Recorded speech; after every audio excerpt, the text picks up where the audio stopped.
Welcome to Matters Financial, Geopolitical from the Frontier. I hope the week's gone well.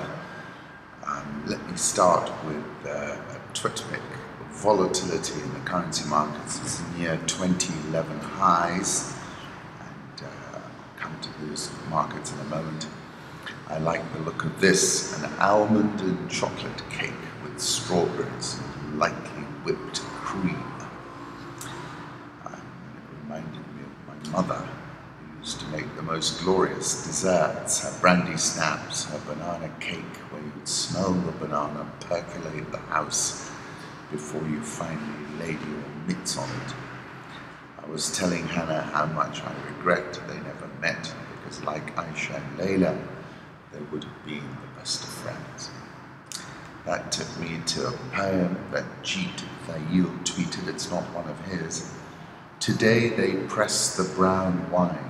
Wide open are the chambers of the dead, and full of the most beautiful sunshine. And then I went back to a book of his which I read called Narcopolis, because now there's time enough not to hurry, to light the lamp and open the window to the moon, and take a moment to dream of a great and broken city. Because when the day starts its business, I'll have to stop. These are nighttime tales that vanish in the sunlight like vampire dust. Then I like this one. The world is on fire. Time is a bomb. 10,000 years are not enough when so much remains to be done. Put up a photograph of him. Political reflections. President Zuma told the crowd, "As your shepherd, let me lead you." Very strong in the rural areas. In its current stage, the Panama Papers have morphed into a weaponized psyops posing as an activist leak straight from the hybrid war playbook. So says Pepe Escobar, and this was my point, that so far we've not seen a single American caught up in it. US-Russia set to team up to draft a new Syria constitution. Russia and the US are working on drafting a new constitution for Syria, according to 3 Western and Russian diplomats, in the clearest sign yet of the two powers' determination to broker a solution to a 5-year civil war that has sent a wave of refugees towards Europe. The joint efforts are at an early stage, and the Russian current proposals are closer to the Syrian government's position, said one Western diplomat. The two countries are continuing to exchange ideas, a Russian diplomat said. All 3 envoys spoke on condition of anonymity because the discussions are confidential. And that's interesting, isn't it, given how much adversarial talk there's been, that you have such a rapprochement, and that is the point. South China Sea conflict points to US push for Chinese regime change. This is Sputnik. The strategy for regime change in China is vastly different from the kind of regime change the United States has brought to much smaller and relatively weaker countries, be it Syria, Libya, Iraq, or what have you. What they're trying to do in China is to slowly chip away at the political edifice of the Chinese Communist Party and try to exacerbate whatever divisions do exist to try and drive wedges into the political leadership and thereby fracturing it. He cites the example of a recent letter released anonymously online that heavily criticized President Xi of overreach and media censorship. There's a lot of jockeying, political and propaganda jockeying going on right now, and I think the United States is intimately involved in that. We know from the history of the US that it conducts this sort of what I would call cyber subversion. That is precisely how they operate. Whether it's using social media, such as we saw in Libya, Syria, and elsewhere, whether it's using hacking or cyber weapons like we've seen in Iran. And the first conclusion is obviously, I think the stock market was an example of financial warfare, rather clever as well, because it had gone up to a very elevated level, and by putting it under pressure, it was a double-edged sword, because you're supporting an overvaluated market, which is not really an optimal thing to be doing. And then I take you back to December 2013, when I talked about the pivot to Asia bearing its fangs. And I said then that given the trajectory is one of gradual erosion of that decisive US advantage, leads me to the view that the pivot to Asia has a logic and a momentum of its own. Therefore, I see the US being increasingly determined to press its advantage. I put up a photograph of John F. Kennedy and Robert F. Kennedy in Los Angeles, taken in 1960, highly evocative photograph by Hank Walker. And then Reuters was reporting that Fidel Castro has made a rare public appearance after President Obama's visit. And that took me to a few comments of his. I began revolution with 82 men. If I had to do it again, I would do it with 10 or 15. An absolute faith. It does not matter how small you are if you have faith and a plan of action, Fidel Castro says. I'll put up a photograph of him from 1959 when he was visiting New York, and finally leave you with one more quote: "A revolution is not a bed of roses." Let's go to the currency markets, where things are moving along. The euro is at 113.77, dollar index around 94.63. Japanese yen, which has been all over the place, is now just below 109. Swissy 0.9569. The pound has had a little bounce, 141.24. The Aussie is at 0.7545. Indian rupee 66.679. South Korean won 11.5265, the Real 368.06, Egyptian pound 8.87, and the Rand 15.1442. The yen touched 107.67 on Thursday, which was the strongest since the central bank expanded monetary stimulus in October 2014. We're now at 109. The last time Japan sold the yen to restrain gains was in 2011 in a multilateral intervention following an earthquake and tsunami that devastated the country's coastline. As long as Japan belongs to G7, any intervention will require the approval from the US. Until 105, that would be unjustifiable, even though the speed of the yen's advance suggests it's driven by speculators, he said. On the 11th of Jan, I said one of my conviction trades for 2016 is to buy the yen against just about everything. And I said then that I thought it would close at 117.30 on a Friday in early January. And I said, I think you can get to 105, we're not too far away, and then even 95. But look at what Holger's tweeted. He's saying, looks as if the cryptocurrency Bitcoin has become more stable than paper currencies like the Japanese yen. Dollar index, the key area of support is at 93 and just above that level. I'll put up a 3-month chart. Euro dollar rejected 114.50 yesterday. We're now at 113.79. That is the key area at 114.50.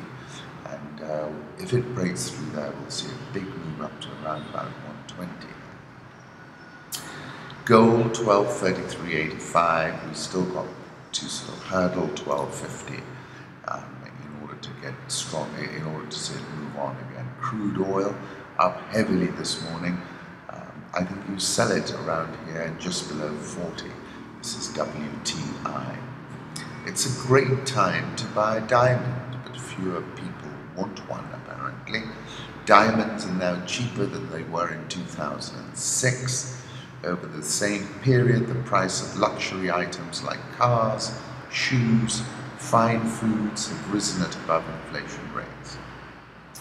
Efforts by producers including De Beers and Alrosa PJSC to push prices higher in the past 5 years unraveled in 2015.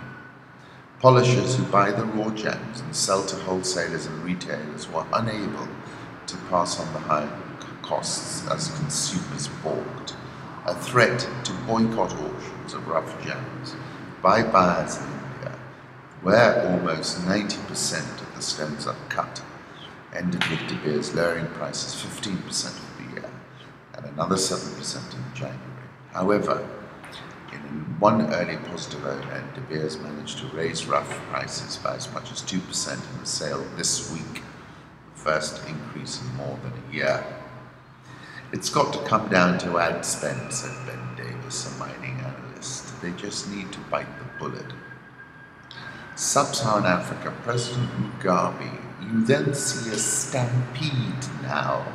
They will be saying the president is dying. I am not dying. Shame on you, Mugabe said.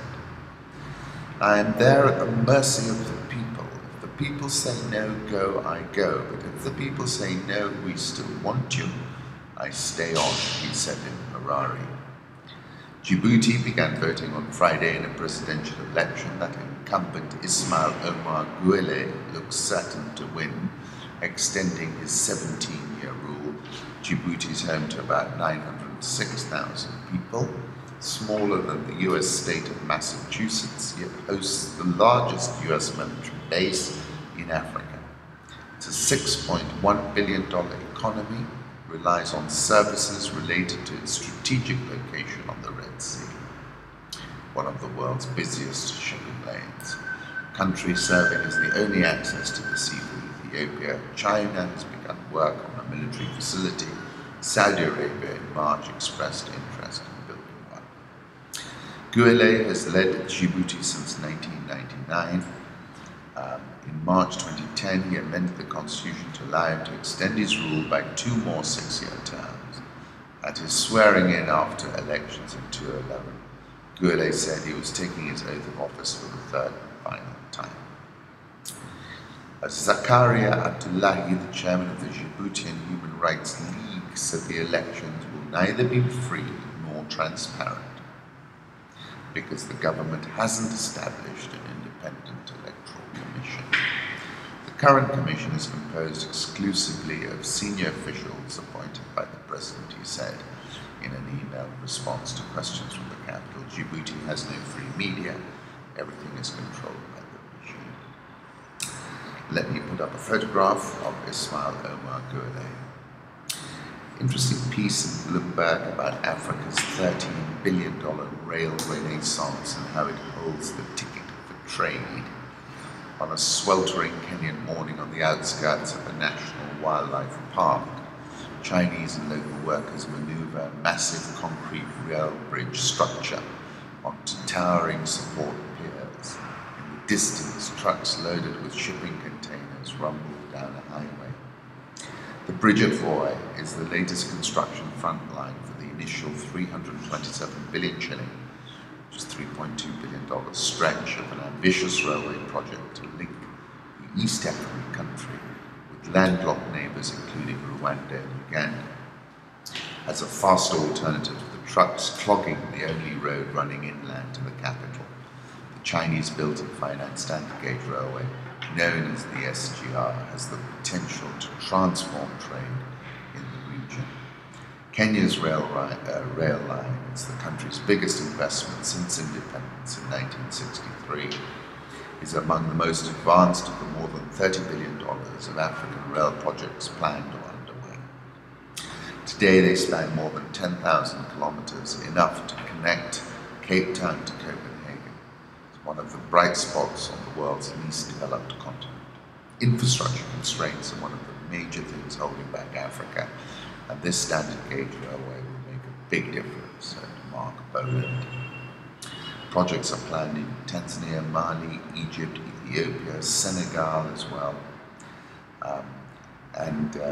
According to the managing director of Kenya Railways Corporation, the line will have daily capacity for 8 freight trains in each direction, each with the ability to carry the equivalent of more than 100 containers. It'll also run as many as 2 daily passenger trains each way. It is clear that momentum. Where's the second thing I wanted to tell you about? China obviously had a very successful track record of building trains, and I think this will be a pretty dynamic investment when it comes on tap. It is clear that momentum is building up against Zuma, said Keith Gottschalk. However, up until now, Zuma's supporters have been able to outvote his detractors by 2-1 in ANC structures. There's no real sign of him going yet. Going back to the railways, look at this photograph. This is of the old Mombasa Nairobi Railway, just outside the entrance to Savo East. And this is one of those old signs, railway crossing signs from Manyani Gate, which is again near the Savo. South African all shares up 0.89% this year. Dollar Rand, last time I looked, 15.14, selling below 15. Egyptian EGX 30 is up 6.75% this year. Nigerian all shares down 11.43% so far this year. And the Ghana Stock Exchange Composite Index is down 4.36% this year. KCB made an announcement regarding the final dividend for the year ended December 2015. And they're paying a dividend of 2 shillings, but one of it is in cash and 1 shilling is in the form of a scrip dividend. The conversion price for that scrip has been set at 38 shillings a share. So well worth your while taking it up. And the listing and trading of that newly issued scrip will be on July the 22nd, 2016. KCB is closed at a 2016 high, and some of that news must be because of the scrip. And it's a very well-positioned bank. It's benefiting from the flight to quality we're seeing. If you haven't seen that interview I did with Joshua on the occasion of his full year results, do listen.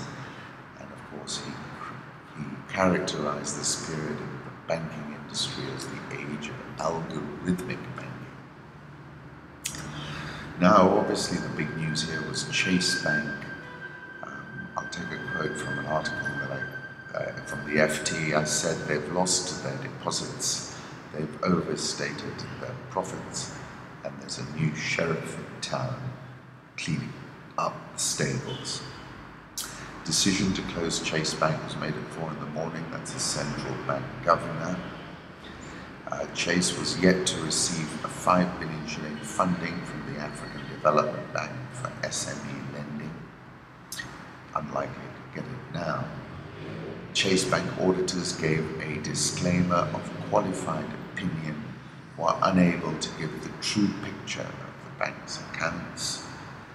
According to K24, 16.6 billion shillings remains unaccounted for at Chase Bank following an audit by Deloitte, as it remains under receivership for 1 year. I wrote a piece for The Star, implications of shake-up in the banking sector. The news that the Central Bank of Kenya had put Chase Bank into receivership for 12 months follows hot on the heels of the National Bank report, which has sent the bank share price into a tailspin as it is now at a 13-year low. Imperial Bank and Dubai Banks shuttering as well. The issue at Chase Bank was evidently compounded by a surge in loans to employees and directors this year, amounting to 13.6 billion shillings versus the 3.24 billion shillings reported last week. That figure is bigger than the core capital of the bank. Deloitte qualified the accounts, which is the first qualification I can recall, essentially since Imperial Bank was placed under receivership last year. Depositors have removed their deposits from Tier 3 banks and transferred them to Tier 1 banks in a move which is called a flight to quality the world over. This movement of deposits has undercut Tier 3 banks and essentially made them into zombie banks. They are too thinly capitalized to sustain the non-performing loan ratios that the market has determined. The market no longer places much credence on their numbers as declared. They have had their legs cut from underneath them. So we're now watching a market-led consolidation process. Patrick Jarogi, the new sheriff in town, is highly regarded, but has a fiendishly difficult brief in keeping this whole consolidation process orderly. Regime change at the Apex Bank has brought a more rules-based enforcement system into play. There is a sense that some folks have been flying by the seat of their pants, and these folks are not going to make the cut. The central bank governor is to be commended for seeking to clean out the Augean stables. We're going to end up with fewer but better capitalized banks. The old Tier 3 model is broken. Malicious Twitter posts blamed for fanning Kenyan bank run. This is a report on Bloomberg. Kenyans on Twitter were being blamed for a run on deposits that resulted in Chase Bank being placed under creditor protection. Central Bank of Kenya Governor Patrick Jarogi said malicious comments on social networks, including WhatsApp, were part of the reason the lender was placed under receivership. We had some individuals that shouted fire in a crowded theatre room. To me, there is nothing as reckless as that. If one made such horrendous statements, you could cause a run in some crisis. Indeed, the bank was under serious pressure. Chase Bank on Wednesday sought to assure customers that it was operating normally as a flurry of comments on social media sites speculated on the financial health of the company. Rumours on the safety of deposits and investments mounted following the resignation of Chairman Safrula Khan, you know the family, they're from Mombasa, and Managing Director Duncan Kabui, and concern over a qualified opinion expressed by auditors on earnings that had been restated to show a surge in loans to employees and directors. This is what I said. Rumours have been rife on social media, which is turning out to be a preeminent early warning system. And I think that's the point. These reports turned out to be very accurate. I don't know where this money has gone, what collateral is being held against it, but I think it's highly problematical and highly unlikely the bank is going to come back, or the money is going to miraculously reappear from somewhere. Central Bank Governor Patrick Jarogi said that apart from 7.9 billion shillings lent to the director, there were doubts as to whether an additional 8.7 billion could be recovered, given that large segments of it were not being serviced or lacked documentation. I'll put up a photograph of the two Chase Bank chiefs who had to step aside. National Bank, to which I was referring as well, closed at a fresh 2003 low of 9 shillings and 90 cents. It's down 37.14% this year. Have a look at the link if you want to look into the results that were reported by them. Barclays Bank has not been a beneficiary of the flight to quality because of uncertainty around its shareholding structure. That has fallen 20.588% in 2016. Wazua tweeted, "Busy coming days for Central Bank of Kenya. Meanwhile, many in Kenya checking themselves, who's my banker?" And I was saying that the Tier 3 model is broken in my opinion. Nairobi all share up 1.19% so far this year. Nairobi NSE 20 back in positive territory and is closed at a 6-month high. That's up 0.34% this year. Kenyan Wall Street tweeted mobile data Safaricom maintained the highest market share in terms of mobile data and internet at 63%. Samia Africa has reported that full-year profit before tax clocked 5.69 million shillings versus a loss the previous year of 69.457 million. However, full-year revenue was down 10.939%. EPS was still negative at 0.06. Revenue declined by 11%, thus saying in line with ever-increasing competition from subsidized tires from the east, continued influx of unaccustomed tires into all our markets, management efforts to reduce credit extension in markets where we experienced a general tightening of liquidity. Sales into our export markets were also adversely affected by civil unrest in some and acute hard currency shortages in others. They're saying that they're unlocking the value of their land portfolio. These results were better than last year, and actually the land portfolio has a lot of value.